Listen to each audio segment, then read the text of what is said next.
আমি যদি একটু দেখে দেখবো আল্লাহ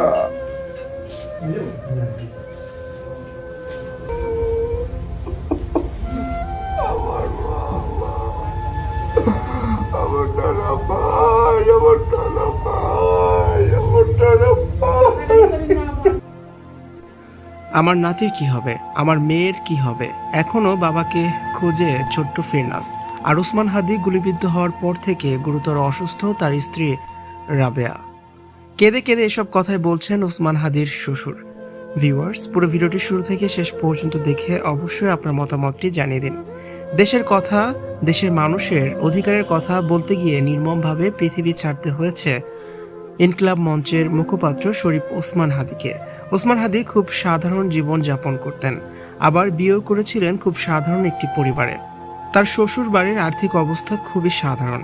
দুনিয়ার কোনো মোহ ওসমান হাদিকে কখনোই টানেনি। হাদির শ্বশুর এখনও কাঁদছে জামাইয়ের জন্য।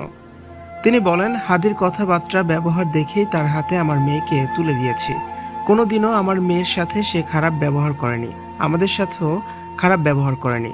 আমার মেয়েকে দিনই শিক্ষা দিয়েছে। আমার মেয়েটা মরার মতো এখন বেঁচে আছে। আমি জানি না সে বাঁচবে কিনা। আমার নাতির মুখের দিকে তাকাতে পারি না। আমার নাতি বাবার ভালোবাসা পেল না। ফিরনাসকে ভালোভাবে কোলেও নিতে পারেনি আমার জামাই। আমার নাতির কি হবে, সে কাকে বাবা বলে ডাকবে?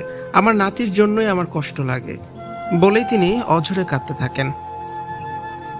বরিশাল বাবুগঞ্জ নির্বাচনী প্রচারণাকালে হাদির শ্বশুরবাড়িতে গিয়েছেন ব্যারিস্টার ফুয়াদ। সেখানে তাকে পেয়ে কান্নায় ভেঙে পড়েন হাদির শ্বশুর। হাদির হত্যাকারীদের বিচার দাবি করেছেন তিনি।